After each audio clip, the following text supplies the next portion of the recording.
Hello friends, जय जगन्नाथ। संगीता मो YouTube channel आप समस्त स्वागत। आज देखु मु कड़े आसी कौन पे आसी मत तो बहुत ठंडा होता मुझे फिर भी आसी देखो बहुत दिन है वीडियो भी अपलोड कर पारनी कौन कौन नहीं तो मैं बहुत व्यस्त थी।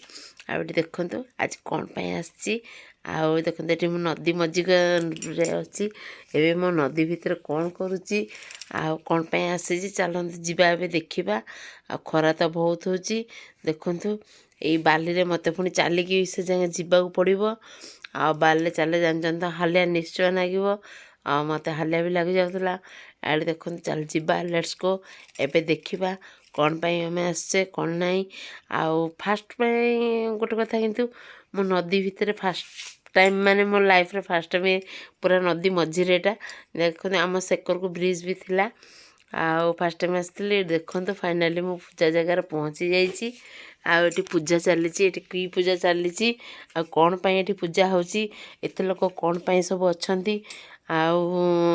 मुझे कौन पे आसी चलते जीवा देखा।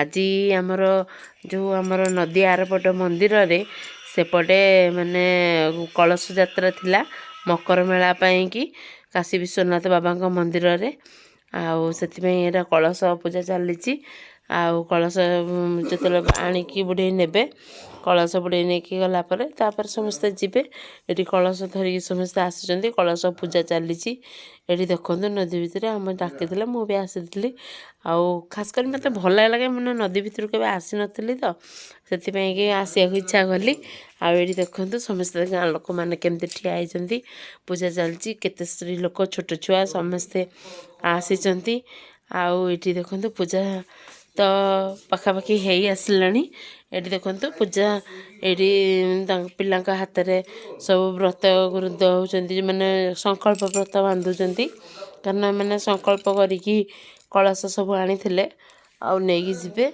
आपण मैंने सब केमती अच्छा मु तो बहुत भलर अच्छी ये देखु नदी मझे केम देखा खरा कि बाबरे खरा प्रबल खरा होता किंतु हेले भी मत भल लगे कारण नदी भितर को आसी ना आ नदी जो ठंडा ठंडा पवन से जो बाजुला से तो मतलब बहुत बढ़िया लगुला ये देखु सब पूजा चलती एवं तो पूजा प्राय सरिबा उपरे कारण पूजा सरले तापर समस्ते कलश धरिकी पुणी जी जो कलश आनी से कलश धरिकी जीवे आठी पिला माने तो एत खुशी हो कारण ये हूँ पिला गोटे खुशी तांको खुशी जे कहले न सरे आ पवनटा एत सुंदर माड़ होता नदी ठंडा ठंडा पवनटा बहुत भल लगुला एबे तो पूजा बोधे अलरेडी हो गला ये देखो कलश बुड़ा हो चलतु एबे जीवा आगु को ये देखु एबे नदी उठिकी पूरा रास्ता को आम पलि आसीचु गोटे खरा होता बेटे पलि आसली आगे आगू किसी करी ये देखु एबे तो ठाकुर पाखे समस्ते पहुँची गले आ देखो केते लोक जाइए बापारे माने बहुत मैं एत भल लगे माने मु बोधे फास्ट टाइम एमती कलश यात्रा देखिली एत लोक जीवा बहुत लोक जाइए 150 पाखापाखि ऊपर हे 120-130 जन खंडी बोधे स्त्री लोक हे प्राय 200 पाखापाखि लोक जाइए बेसी भल लगे देखो केते छोट छोट पिला माने ये जो कुनि कुनि झील पिला माने सब छोट छोट झील पिला माने सब जो कलश धरी जाइछन्ती केते कष्ट आपण थरे देखिले जानिबे केते बाट से चलिकी जाइए चलिकी हाँ सीना खाली हाथ में पलैते आइला बेलू जो पानी धरिकी ऊपर खरार उठिकी आसवाटा मो मतरे है बहुत कष्ट किंतु से समय कष्ट जना पड़ेनि कहीं से सब ईश्वर मान पाखे मन थाए आ भक्ति भाव से जाता तो से भक्ति सकाशे जना पड़ेनि कि देखु बहुत सुंदर लगुला एत लोक लाइन लंबी थे बाप रे बाप आठी देखु कि सब जाऊँ सब सुंदर भाव में धाड़ी करी मैंने एम देखा जो नदी उठुले बाली से आर बढ़िया देखा कि मुझे पारिनी कारण मत खरा होता मुझे पलि आसली ये देखु केते लोक सब जाऊँच आग पछ होगी जीवे एवं समस्ते जाकि कलश नहीं कलश नहीं आगे रखिए से समस्त मुंडू जन जन मुंडू ने कलश ये देखते सब लाइन कर जाऊँ कारण यदि एकाठी समय जाए सी थोदेव ये थोदेव कलश पानी ढाली ना कलश से हेती बाटर नदी पा उठे आनी पूजा पाई ସେ କଳସ ପାଣି ଢାଳି ହେଇଯିବ ପୁଣି ସେଥିପାଇଁକି ମାନେ ଆକୁ ଲାଇନ୍ କରି ଠିଆ ହେବେ ଧୀରେ ଧୀରେ ଜଣେ 2 ଜଣ 3 ଜଣ ହେଇକି ଜଣକ ସମସ୍ତଙ୍କ ମୁଣ୍ଡରୁ ସମସ୍ତେ ନେଇକି ଯିବେ ନେଇକି ଯାଇକି ଥୋଇବେ।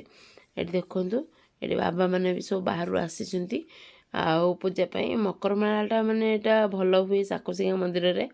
ତାପରେ ସାକୋଶିକାରେ କାଶୀ ବିଶ୍ୱନାଥ ବାବା ଅଛନ୍ତି ଆଉ କାଶୀ ବିଶ୍ୱନାଥଙ୍କ ପାଖରେ ଏଇଟା ପ୍ରାୟ ମୁଁ ଯେତିକି ଯାହା ଶୁଣିଛି, ଆମେ ତ ସେପଟେ କେବେ ଯାଇପାରିନଥାନ୍ତୁ, ବ୍ରିଜ୍ ହେଲା ବୋଲି ଗଲୁ ଆଉ 2 ବର୍ଷ ହେଲାଣି ମୁଁ ଯାଉଛି ଆଉ ମୋତେ ବହୁତ ଭଲ ଲାଗେ। ମନ୍ଦିରକୁ ଗଲେ ମୋତେ ମନ ଭିତରେ ଗୋଟେ ଅଲଗା ପ୍ରକାର ଭାବନା ଆସେ ଆଉ ମୋତେ ବହୁତ ଭଲ ଲାଗେ ବି। ଆଉ ପ୍ରାୟ ମୁଁ ତାଙ୍କଠୁ ଯେତେ ଶୁଣିଛି ପ୍ରାୟ ଦୀର୍ଘ 16 ବର୍ଷ ହେଲାଣି ଏ ପୂଜା ଚାଲି ରହିଛି। ଏଇ ବର୍ଷକୁ ମିଶେଇକି 16 ବର୍ଷ ହେଲା ଚାଲିଛି ଆଉ ଲୋକଙ୍କ ମତରେ ସେ ଆଗ୍ରହ ଅଛି ଆଉ ସେ ସହାନୁଭୂତି ଅଛି। ଲୋକମାନେ ବହୁତ ଖୁସିରେ ବି ଏସବୁ କାମ କରୁଛନ୍ତି। ମାନେ ଏଠି କିଏ କାହାକୁ ଜବରଦସ୍ତ ଆଣିକି କଳସ ବୋହିବା ପାଇଁ କହିନାହାନ୍ତି। ସମସ୍ତଙ୍କ ମାନେ ଉପାସ ରଖିକି ନିଜ ମନରେ ମନସ୍କାମନା ମାଗି ମାନେ ଠାକୁରଙ୍କ ପାଖରେ ଯେଉଁ ଭକ୍ତି ଭାବରେ କଳସଟା ଆଣୁଛନ୍ତି। ଆଉ ବେଶୀ ଖୁସି ଲାଗେ ମୋତେ ଏଇ ଯେଉଁ ପିଲାମାନଙ୍କୁ ଦେଖିଲେ, ତାଙ୍କ ଭିତରେ ଯେଉଁ ଆଗ୍ରହ ଯେଉଁ ଉତ୍ସାହ ଏଇଗୁଡ଼ା ମାନେ ବେଶୀ ଭଲ ଲାଗେ। କାରଣ ସ୍ତ୍ରୀ ଲୋକ ତ ବାଧ୍ୟ ମାନେ ହଁ ଠାକୁରଙ୍କୁ ଜାଣିଛନ୍ତି, ଇଏ ମାନେ ଏତେ ସୁନ୍ଦର ଭାବରେ ପିଲାମାନଙ୍କୁ ମାନେ ଛାଡ଼ କ'ଣ କହିବି, ମୁଁ ବି ନିଜେ ବି ଜାଣିପାରୁନି। ମୁଁ ବି ନିଜେ ଭୁଲି ଯାଉଛି କ'ଣ କହିବି ବୋଲି। ପିଲାମାନଙ୍କୁ ଦେଖି ମୋତେ ଏତେ ଖୁସି ଲାଗିଲା। ଏବେ ସମସ୍ତଙ୍କ ମୁଣ୍ଡରୁ ଏମିତି ଜଣ ଜଣ କରିକି କଳସ ନେବେ। କଳସ ନେଲା ପରେ ତାପରେ ମାନେ ଭିତରେ ନେଇକି ପୁରା ସାଇଜ୍ରେ କଳସ ସବୁ ରଖାହେବ।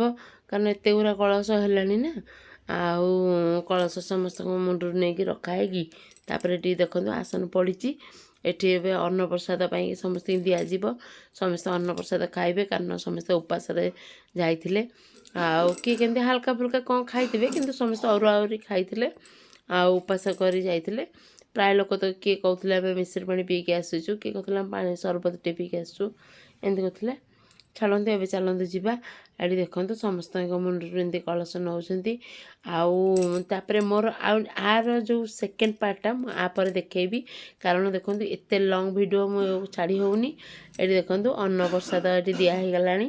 ଏଠି ସମସ୍ତଙ୍କ ପାଇଁ ବଢ଼ା ହେଉଛି, କେତେ ଲୋକ ଖାଉଛନ୍ତି ଦେଖନ୍ତୁ। ମାନେ ଆଜିଠୁ କାଲି ଯାକେ ଏମିତି ପୁରା ଚାଲିଲା 3 ଦିନ ଯାକେ ପୁରା ନନ୍ଷ୍ଟପ୍ ଖାନା।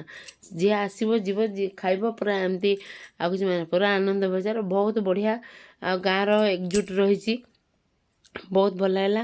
ଆଉ ପ୍ଲିଜ୍ ମୋ ଚ୍ୟାନେଲକୁ ଯିଏ ଫାଷ୍ଟ କରିଥିବେ ତ ଲାଇକ୍ କରିବେ, ସେୟାର କରିବେ, ସବସ୍କ୍ରାଇବ୍ କରିବେ, ପାଖରେ ଥିବା ଅଲ୍ ବେଲ୍ ଆଇକନ୍କୁ ନିଶ୍ଚୟ କରି ଦବାଇବେ ଆଉ ପ୍ଲିଜ୍ ସେୟାର କରିବେ। ଆଉ ଦେଖନ୍ତୁ ଭିଡ଼ିଓଟା କେମିତି ଲାଗିଲା କମେଣ୍ଟ ମାଧ୍ୟମରେ ନିଶ୍ଚୟ ଜଣାଇବେ। ଆଉ କାଶୀ ବିଶ୍ୱନାଥ କି ଜୟ ହୋ। କାଶୀ ବିଶ୍ୱନାଥଙ୍କ ମହିମା ନ କହିଲେ ନ ସରେ। କ'ଣ ବା ଆମେ ତାଙ୍କ ବିଷୟରେ କହିବା, ଆମେ କିଏ ବି ତାଙ୍କ ବିଷୟରେ କହିବା ପାଇଁକି। ଆଉ ଦେଖନ୍ତୁ ଆଉ ମୁଁ ତ ବହୁତ ଦିନ ହେଲା ଭିଡ଼ିଓ ତ ପକାଇ ପାରୁନଥିଲି, ଏବେ ଦେଖିବା ଲେଟ୍ସ ଗୋ ଚାଲନ୍ତୁ। ଆଉ ପ୍ଲିଜ୍ ସେୟାର ନିଶ୍ଚୟ କରିବେ ଆଉ ଭିଡ଼ିଓଟାକୁ ସମ୍ପୂର୍ଣ୍ଣ ଦେଖିବେ, ସ୍କିପ୍ କରିବେନି, ନିଶ୍ଚୟ ଭଲ ଲାଗିବ। ରହୁଛି, ଜୟ ଜଗନ୍ନାଥ।